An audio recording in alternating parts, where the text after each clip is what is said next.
ఈరోజు Godavari serial episode విషయానికి వస్తే కళ్యాణ్ వచ్చేసి గౌతమి గురించి ఆలోచిస్తుంటాడు.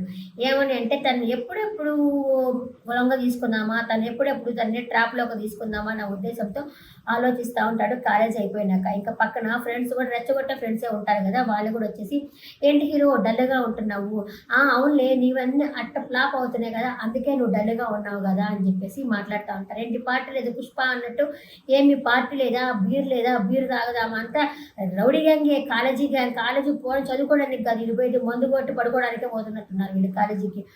మందు లేదా అని చెప్పేసి మాట్లాడుతూ ఉండేసరికి కళ్యాణ్కి కోపం వచ్చేసి వాళ్ళని చంపమలిచి ఒక్కటి ఇచ్చేసి పార్టీ ఉంది, మనం పార్టీ చేసుకుంటున్నాము, గెస్ట్ హౌస్కి ఫోన్ చేసేసి వాచ్మెన్కి చెప్పు, మన గ్యాంగ్ వస్తున్నామని చెప్పు, బిర్యానీ మందు అరేంజ్ చేయమని చెప్పు, నేను కూడా గౌతమిని కూడా తీసుకొస్తానని చెప్పేసరికి గౌతమి రాదు, మీతో మాట్లాడదు కదా గౌతమి అని చెప్పేసి వాళ్ళ ఫ్రెండ్స్ కూడా అంటుంటారట. ఎలా అయినా సరే నేను తీసుకొచ్చి తీరుతానని చెప్పేసి గౌతమి దగ్గరికి పోతాడు కళ్యాణ్. గౌతమి వాయిస్ చేంజ్ అయింది కదా, అంతకుముందు అమ్మాయి వాయిస్ వచ్చేసి బాగా జరుగు చేసి ముక్కు పట్టేసినట్టు మాట్లాడుతుండేది. ఈ వాయిస్ కొంచెం పర్వాలేదు, బాగా అనిపిస్తున్నారు. ఎందుకంటే ప్రతి ఒక్క సీరియల్కి అదే వాయిస్ పెడతా ఉన్నారు. లక్ష్మీ నివాసంలో కూడా సేమ్ వాయిస్ వీరనమ్మాయికి, దీంట్లో గౌతమి కూడా సేమ్ వాయిస్, ఇంచుమించు అందరికీ ఒకే వాయిస్ పెడుతున్నారు. దీంట్లో కొంచెం చేంజ్ అయింది. ఈ రోజు మళ్ళీ అమ్మాయి వస్తుందేమో తెలియదు కానీ వాయిస్ ఈరోజు మాత్రం కొంచెం చేంజ్ అయింది. ఇదే బాగుంది. అందరికి ఇంచుమించు ఒకే వాయిస్ అయితే కూడా బాగుండదు అనమాట. నాకు అనిపించింది, మీకు అనిపించింది మీరు చెప్పచ్చు. ఆ వాయిస్ చేంజ్ అయింది అమ్మాయిది. ఇంకా సరే అతని అమ్మాయి దగ్గరికి వచ్చేసి కళ్యాణ్ నీతో కొంచెం మాట్లాడాలంటే నువ్వు అతను మాట్లాడవాక కళ్యాణ్ అని చెప్పేసరికి లేదు మాట్లాడాలి, ఎందుకు మాట్లాడు, తోటకాయతలు ఇస్తాను నాతో మాట్లాడవా అనేసరికి అవునా కళ్యాణ్ తోటకాయతలు ఇస్తావా, థ్యాంక్స్ కళ్యాణ్, థ్యాంక్స్ కాదు సారీ చెప్పాలి, మా నాన్న దగ్గరకు వచ్చేసి సారీ చెప్పాలా, ఇచ్చేది నేను కాదు మా నాయన కాళ్ళ మీద పడ్డాను నేను, తోటకాయతలు ఇవ్వమని చెప్పేసరికి అవునా సరే నేను మా ఇంట్లో ఒక మాట చెప్పేసి ఆ తర్వాత వస్తానంటే, మీ ఇంట్లో చెప్తే ఒప్పుకోరు గౌతమి, నువ్వు వచ్చి మా నాయనకి సారీ చెప్పేసి తోటకైతే తీసుకెళ్ళిపో అని చెప్పేసరికి లేదు మా ఇంట్లో వాళ్ళకి చెప్పాలా అని చెప్పేసి తను అంటుంది. ఫోన్ తీసుకెళ్ళచ్చు కదా, ఇప్పుడు కాలేజీ లోపల ఫోన్ అలవ్ లేదు అన్నప్పుడు వీళ్ళ దగ్గర ఫోన్ ఉంది కదా, వీళ్ళు ఆయనకి వాచ్మెన్కి ఫోన్ చేసి ముందు అరేంజ్ చేయమని చెప్పారు కదా, అంటే ఫోన్ అలవ్ ఉంది కదా, బయటకు వెళ్తున్నప్పుడు ఫోన్ తీసుకెళ్ళాలి కదా. ఫోన్ మనం ఒక ఫ్రెండ్ లాంటిది, ఫోను ఏదైనా ఇబ్బంది వచ్చినా ఇంకేదైనా బయట షాపింగ్ చేయాలనుకున్నా ఏం చేయాలనుకున్నా చెప్పడానికి ఫోన్ అనేది కావాలి కదా. ఆమె ఈరోజు ఫోన్ తీసుకెళ్ళాలి. ఆయన సీరియల్లో మనం లాజిక్లు ఎత్తకూడదులే. ఇంకా సరే అని చెప్పి లేదు చెప్పేసి వస్తారంటే కాదు చెప్తే వాళ్ళు ఒప్పుకోరు, నువ్వురా సారీ చెప్పు మా నాయనకి, ఆ తర్వాత నువ్వు వెళ్ళిపో అని చెప్పేసరికి నిజమా అంటే నింగి మీద ప్రామిస్, నేల మీద ప్రామిస్ అని చెప్పి తమిళ సాంగ్ ఉంది కదా, అట్లాగే అవును మన మీద ప్రామిస్, మన కోసము నీ మీద ప్రామిస్, మన ప్రేమ మీద ప్రామిస్ అని చెప్పేసి అంటాడు.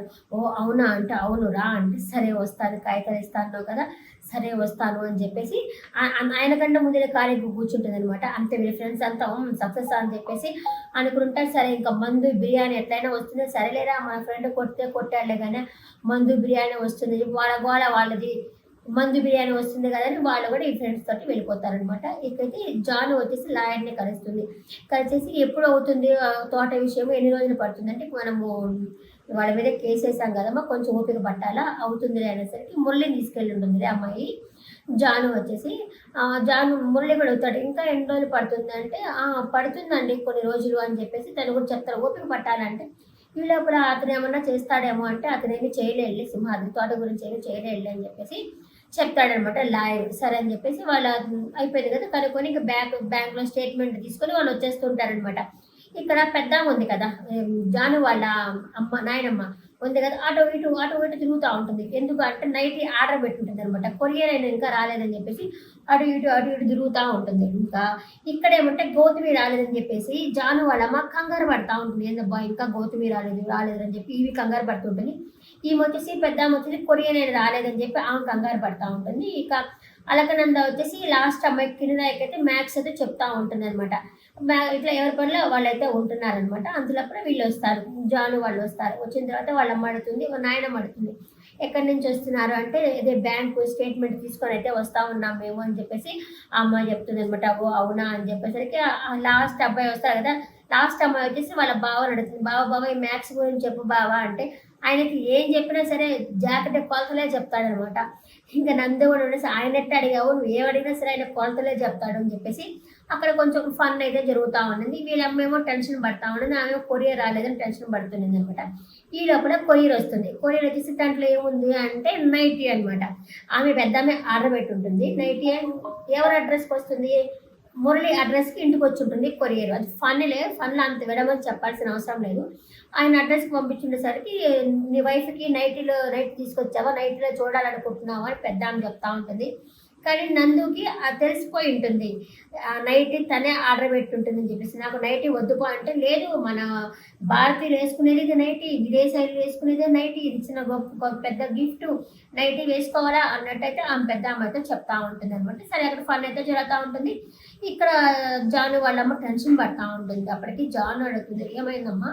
ఎందుకు ఇందాక నుంచి చూస్తున్నాను టెన్షన్ పడుతున్నావు" అంటే, "గౌతమి రాలేదమ్మా కాలేజీకి వెళ్ళి" అంటే, "5 అయిపోయింది ఇంకా రాలేదంటే" "రాలేదు. మరి ఫోన్ తీసుకెళ్ళలేదా" అని అడుగుతుంది. "లేదమ్మా ఫోన్ ఇంట్లో పెట్టేసిపోయింది. తీసుకెళ్ళలేదు. అదే నాకు ఇబ్బందిగా ఉంది" అంటే, "సరేనమ్మా నేనేమో కాలేజీకి వెళ్ళొస్తాను. మీ ఇద్దరు వచ్చేసి మురళి వాళ్ళ అక్క ఉన్నారు కదా! మీ ఇద్దరు వచ్చేసి వెతకండి బయట ఎతకండి" అని చెప్పేసరికి సరే అని చెప్పేసి ఈ అమ్మాయి అయితే కాలేజీ దగ్గరికెళ్ళి అడుగుతుంది. నందు కాదబ్బా! జాను. కాలేజీ దగ్గరికెళ్ళి అడిగేసరికి, "లేదు కాలేజీ అయిపోయింది కదా! ఉదయం వచ్చినప్పుడు చూసాము వెళ్ళిపోయింది" అని చెప్పేసి అక్కడ వాచ్‌మెన్ అయితే చెప్తాడనమాట. ఇంక ఏం చేయాలో అర్థం కాక సూర్యకి ఫోన్ చేస్తుంది జాను. ఇలా వివరం అంతా చెప్తుంది. ఇలా అయింది అని అయితే చెప్తుందనమాట. ఇంకా వెతుకుతా ఉన్నారు. ఇక ఈ అమ్మ నందు అయితే ఏడుస్తా ఉంటుంది. చెల్లెలంటే ప్రాణం అందరంటే ప్రాణమేలే. కుటుంబంలో ఎవరు కనబడకపోయినా ప్రాబ్లమ్ ఉంటుంది కదా! ఇంకా ఏడుస్తా ఉంటుంది పాపము. ఇంకా తను ఓదార్చే ప్రయత్నం చేస్తా ఉంటాడు. మురళి వచ్చేసి ఈ లోపల సూర్య కూడా వస్తాడనమాట. అక్కడికొచ్చేసి ఏంటి ఫోన్ ఎత్తకలేదు అంటే, "ఎత్తుకలేదు సూర్య" అని చెప్పేసి అయితే సూర్యకి చెప్తుంది. ఇంకేదైనా షాపింగ్‌కి ఫ్రెండ్స్‌తో వెళ్ళిందా అంటే, "లేదు సూర్య అట్లేమి వెళ్ళదు వచ్చేస్తుంది." ఎందుకు రాలో తెలియలేదని చెప్పేసి జాన్ అయితే చెప్తుందనమాట. సో ఇంక దానికి అప్పుడే ఐడియా వస్తుంది. సింహాద్రి ఆ రోజు మాట్లాడాడు కదా! "నీకిద్దరు చెల్లెళ్ళున్నారు చూసుకో, నాతో పెట్టుకుంటున్నావు, నేను ఊళ్ళోనే లేకుండా చేస్తాను" అని మాట్లాడాడు కదా! అదంతా గుర్తొచ్చి నా మీద కోపం వచ్చి సింహాద్రి ఏమన్నా చేశాడా అనేసి అంటుంది. అనేసరికి ఏంటి జాను నువ్వు అనేది అని చెప్పేసి వాళ్ళ అక్క అడుగుతుంది. అదే నాకు సింహాద్రి మీద డౌట్‌గా ఉంది అని చెప్పేసి జాను అయితే చెప్తుందనమాట. రేపటి ప్రోమో అయితే వేయడం లేదు. సాయంత్రంగా ఏమన్నా వేస్తాడేమో. ఈరోజైతే ఇదే జరిగింది. ఈరోజు ఎపిసోడ్ పట్ల మీ అభిప్రాయాన్ని కామెంట్ సెక్షన్‌లో కామెంట్ చేయండి.